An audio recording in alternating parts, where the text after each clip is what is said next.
नमस्कार, मैं हूं आपके साथ निधि और आप देख रहे हैं बुलेटिन अपडेट। तो बुलेटिन अपडेट में आज हम बात करेंगे देश दुनिया की बड़ी खबरों की, जहां सबसे पहले बात करेंगे प्रधानमंत्री नरेंद्र मोदी की। वो अपने 3 दिवसीय दक्षिण अफ्रीका दौरे पर हैं। इस बीच अमेरिका ने रूस की 2 बड़ी तेल कंपनियों पर लगाया गया बैन खत्म कर दिया है। वहीं दिल्ली एनसीआर में बढ़ते वायु प्रदूषण की वजह से सुप्रीम कोर्ट ने स्कूलों में खेल कूद और स्पोर्ट्स फंक्शन को स्थगित करने की हिदायत दी है। और अब एक टेक्नोलॉजी अपडेट, होलोग्राफी के जरिए दिवंगत पंजाबी सिंगर सिद्धू मूसेवाला को स्टेज पर फिर से जीवंत किया जाएगा।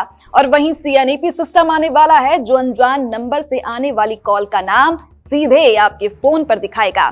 चर्चा करेंगे आज इन्हीं सब पर, लेकिन उससे पहले एक नजर आज की हेडलाइंस पर। प्रधानमंत्री नरेंद्र मोदी G20 में शामिल होने साउथ अफ्रीका पहुंचे। एयरपोर्ट पर कलाकारों ने लेट कर स्वागत किया। ऑस्ट्रेलियाई पीएम एंथनी अल्बनीज से भी मुलाकात की। G20 समिट में इटली के प्रधानमंत्री जॉर्जिया मेलोनी से मिले प्रधानमंत्री नरेंद्र मोदी। ब्राजीली राष्ट्रपति को गले लगाया, बोले G20 का पुराना डेवलपमेंट मॉडल बदलना जरूरी। तेजस फाइटर जेट क्रैश का नया वीडियो आया सामने। इस पर पाकिस्तानी मीडिया ने लिखा ऑयल लीक की खबर थी। अल जजीरा ने कहा भारत को एक और झटका। तिरुपति लड्डू विवाद में मिलावटी घी से 20 करोड़ लड्डू बने। 5 साल में 68 लाख किलो घी इस्तेमाल। एसआईटी ने पूर्व चेयरमैन से 8 घंटे पूछताछ की। दिल्ली ब्लास्ट में आतंकी डॉक्टर्स की अलग अलग हैंडलर को रिपोर्टिंग थी। हथियारों के लिए फंडिंग की, उसी पैसे के लिए झगड़े थे उमर मुजम्मिल। बर्फ से ढका बद्रीनाथ धाम, उत्तराखंड में जमने लगी झील। वहीं राजस्थान में सर्दी से थोड़ी राहत मिली है। मध्य प्रदेश के 7 जिलों में शीतलहर। महिला ने ट्रेन में इलेक्ट्रिक केतली में बनाई नूडल्स, वीडियो हुआ वायरल। 15 लोगों की चाय भी बनाई। रेलवे ने कहा एक्शन लेंगे, महिला की तलाश हुई शुरू। फोन आने पर कॉलर का वेरीफाइड नाम दिखेगा। सरकार ने ट्रू कॉलर जैसे सिस्टम सीएनएपी की टेस्टिंग शुरू की। टेलीकॉम कंपनियां एक्टिवेट कर रही सिस्टम। और अभिनेत्री श्रद्धा कपूर को फिल्म की शूटिंग के दौरान लगी चोट। डांस करते समय टूटी पैर की उंगली। 2 हफ्ते तक रुकी रहेगी शूटिंग। पंजाबी सिंगर हरमन की एक्सीडेंट में हुई मौत। घर लौटते वक्त ट्रक से टकराई कार, शूटिंग से लौट रहे थे। प्रधानमंत्री नरेंद्र मोदी अपने 3 दिवसीय दक्षिण अफ्रीका दौरे पर हैं। यहां वो G20 लीडर समिट में हिस्सा लेने पहुंचे हैं, लेकिन एयरपोर्ट पर उनका भव्य स्वागत ऐसा किया गया कि पूरी दुनिया की निगाहें भारत पर टिक गई। तो चलिए आपको दिखाते हैं वो खास और ऐतिहासिक पल, जिसने भारत की गरिमा और नेतृत्व को विश्व के सामने उजागर किया।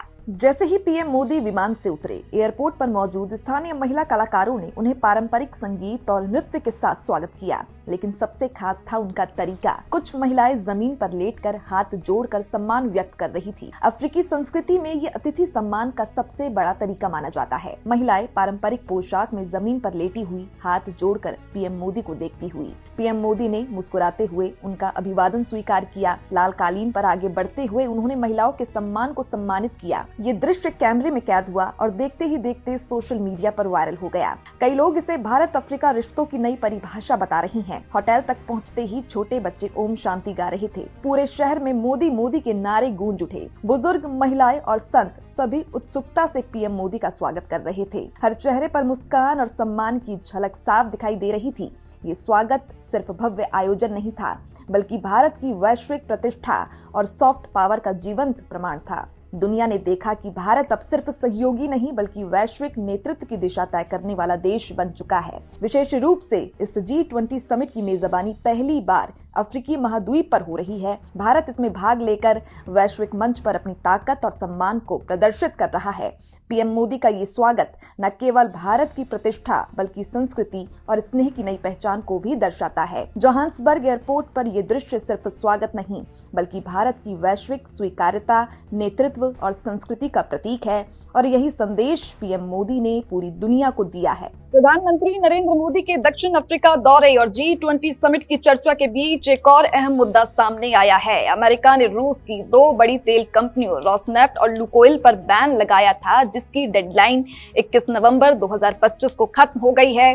अब सवाल ये उठ रहा है कि क्या भारत रूस से अपनी तेल खरीद को कम करेगा, और अगर ऐसा नहीं किया गया तो क्या अमेरिका एक बार फिर से टैरिफ लगा सकता है।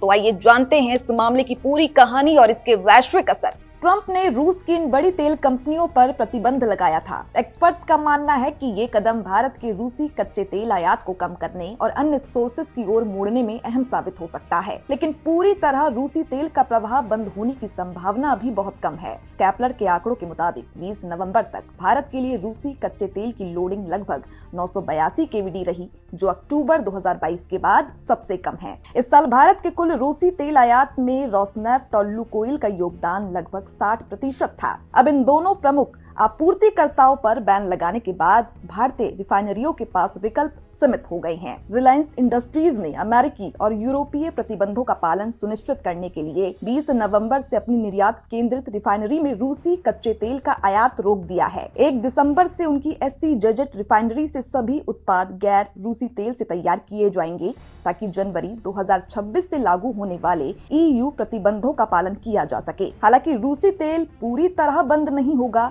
रिफाइनरियां गैर प्रतिबंधित व्यापारियों, मिश्रित तेल और जटिल लॉजिस्टिक का इस्तेमाल कर सतर्क रुख अपनाएंगी। शिपिंग पैटर्न में बदलाव दिख रहे हैं। भारत अपनी ऊर्जा नीति में सस्ती कीमत और सप्लाई सुरक्षा को प्राथमिकता दे रहा है, तो साफ है कि भारत पूरी तरह रूस से तेल खरीदना बंद नहीं करेगा, लेकिन आयात में कमी आएगी। ट्रंप के लिए ये खुशी की बात है, लेकिन भारत ये कदम अपने हितों के अनुसार उठा रहा है, किसी के दबाव में नहीं। और जहां तक नए टैरिफ की बात है, फिलहाल ऐसा कोई संकेत नहीं है कि अमेरिका भारत पर और टैरिफ लगाएगा। वहीं दिल्ली NCR में बढ़ते वायु प्रदूषण ने भी लोगों की चिंता बढ़ा दी है। सुप्रीम कोर्ट ने साफ कहा है कि नवंबर और दिसंबर के महीने में जब हवा सबसे ज्यादा खराब रहती है, स्कूलों में खेलकूद कार्यक्रम करना बच्चों के लिए गैस चैम्बर में डालने जैसा होगा। कोर्ट ने वायु गुणवत्ता प्रबंधन आयोग यानी कि CAQM को इस पर तुरंत निर्देश जारी करने को कहा है, ताकि बच्चों की सुरक्षा सुनिश्चित हो सके।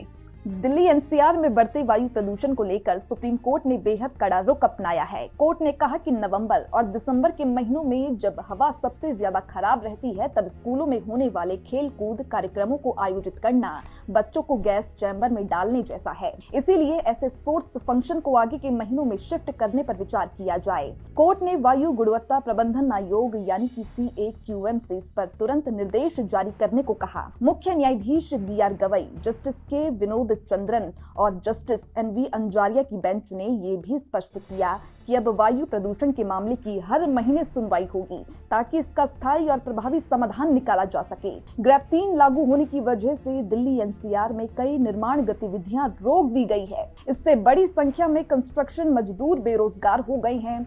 मजदूरों के संगठन ने कोर्ट को बताया कि 1 सप्ताह बीत जाने के बावजूद उन्हें किसी तरह की आर्थिक सहायता नहीं दी गई। इस पर सुप्रीम कोर्ट ने सभी NCR राज्यों को आदेश दिया कि मजदूरों को मिलने वाला भत्ता तुरंत जारी किया जाए और अगली सुनवाई तक इसका रिकॉर्ड कोर्ट में पेश किया जाए। सीनियर एडवोकेट अपराजिता सिंह ने कोर्ट को बताया कि प्रदूषण नियंत्रण बोर्डों में कई पद खाली हैं, जिसे ग्रैब जैसे महत्वपूर्ण प्लान को ठीक से लागू नहीं किया जा पा रहा। उनका कहना था कि कागजों पर योजनाएं बन जाती हैं, लेकिन मैदान में उनका असर दिखाई नहीं देता। ASG ने केंद्र की ओर से जानकारी दी कि पर्यावरण मंत्रालय ने दिल्ली, हरियाणा, पंजाब, यूपी और राजस्थान के शीर्ष अधिकारियों के साथ बैठकर समाधान पर चर्चा की है। कोर्ट ने कहा कि चर्चा और योजनाएं पर्याप्त नहीं है, जमीनी स्तर पर नतीजे दिखने चाहिए। देखिए, दिल्ली की हवा लगातार जहरीली बनी हुई है। कई इलाकों में AQI 450 तक पहुंच गया है, जो गंभीर श्रेणी में आता है। ऐसे में आंखों में ज्वलन, सांस लेने में दिक्कत और अस्थमा जैसी समस्याएं तेजी से बढ़ रही हैं।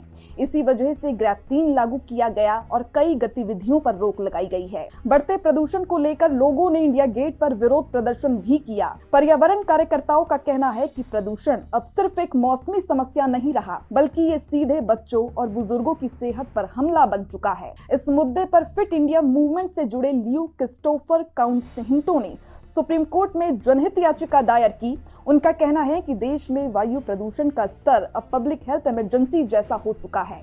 तो कुल मिलाकर सुप्रीम कोर्ट ने साफ कहा है कि प्रदूषण पर अब तत्काल और कठोर कार्यवाही ही एकमात्र रास्ता है। बच्चों की सेहत, मजदूरों की आजीविका और आम लोगों की सुरक्षा को देखते हुए कोर्ट ने सरकारों, एजेंसियों और प्रशासन को चेतावनी दी है कि अब देरी बर्दाश्त नहीं की जाएगी। और अब टेक्नोलॉजी की दुनिया से एक रोमांचक खबर। CES 2025 में पेश हुई होलोग्राफी टेक्नोलॉजी अब वास्तविकता बन चुकी है। एक खास होलोग्राम बॉक्स में इंसान जैसा 3D इमेज हवा में तैरता दिखाई देता है। इस तकनीक का इस्तेमाल करके दिवंगत पंजाबी सिंगर सिद्धू मूसेवाला को स्टेज पर वर्चुअली फिर से लाया जा रहा है। फैंस जल्द ही अपने पसंदीदा सिंगर को लाइव देख सकेंगे, बिल्कुल असली की तरह।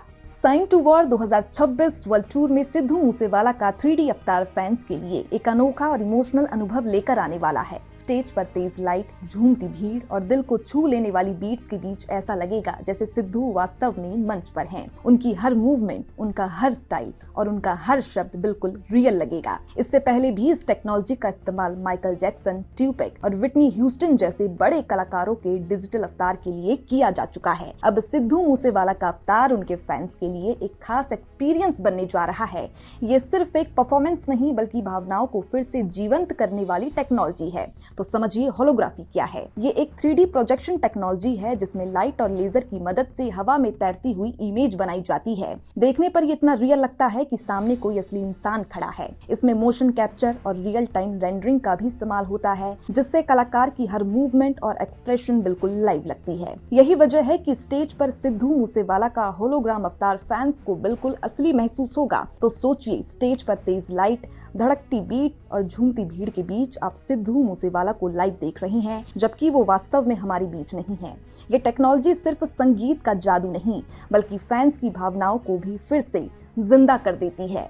और अगर आप भी अनजान नंबर से आने वाली कॉल्स देखकर परेशान होते हैं तो अब समाधान भी आपके पास आने वाला है। भारत सरकार ला रही है नया कॉलर आईडी सिस्टम CNAP, जिससे आपको पता चल सकेगा कि कॉल करने वाला कौन है, वो भी बिना किसी ऐप की जरूरत के। CNAP यानी कि कॉलिंग नेम प्रेजेंटेशन। इससे अब आप अनजान नंबर से आने वाली कॉल्स का नाम तुरंत स्क्रीन पर देख पाएंगे। CNAP का टेस्टिंग भारत के कई हिस्सों में शुरू हो चुका है। इस नए सिस्टम में सिर्फ कॉल का नंबर नहीं बल्कि कॉल करने वाले का आधार कार्ड से लिंक नाम भी दिखाई देगा। यानी अगर कोई अनजान नंबर कॉल करता है तो आप तुरंत जान पाएंगे कि कॉल किसका है।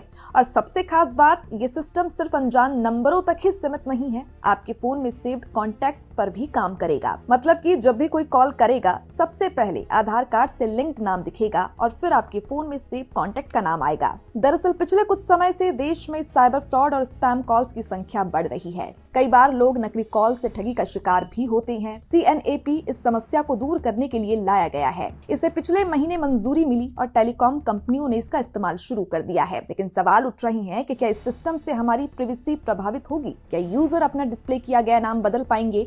और क्या ये सिस्टम हमेशा सही जानकारी देगा? ये सभी महत्वपूर्ण बिंदु हैं जिन पर अभी काम किया जा रहा है। इस सिस्टम में ट्रू कॉलर जैसी क्राउड सोर्सिंग की जरूरत नहीं होगी। ट्रू कॉलर यूजर्स के द्वारा डाला गया डाटा इस्तेमाल करता है, लेकिन CNAP में कॉल करने वाले का नाम सीधे आधार से लिंक्ड होगा। इसका मतलब है कि डाटा ज्यादा भरोसेमंद होगा और फर्जी कॉल्स के मामले कम होंगे। इसका फायदा ये होगा कि अब आपको बार बार अनजान नंबर देखकर चिंता नहीं करनी पड़ेगी। चाहे वो कोई फ्रॉड कॉल हो या सिर्फ स्पैम, आप तुरंत पहचान पाएंगे कि कॉल किसका है। वहीं अगर कोई कॉल आपकी सुरक्षा के लिए खतरा बने तो आप समय रहते कदम उठा सकते हैं। तो कुल मिलाकर CNAP भारत में कॉलर आईडी की दुनिया में एक नया कदम है। ये न केवल स्पैम और फ्रॉड कॉल्स को कम करेगा बल्कि लोगों के लिए कॉल की पारदर्शिता भी बढ़ाएगा। आने वाले समय में ये सिस्टम पूरे देश में लागू होने की संभावना है। तो आज की देश दुनिया की तमाम खबरों में बस इतना ही। खबरों का सिलसिला लगातार ऐसे ही जारी रहेगा। आप बने रहिए हमारे साथ और देखते रहिए भारत अपडेट।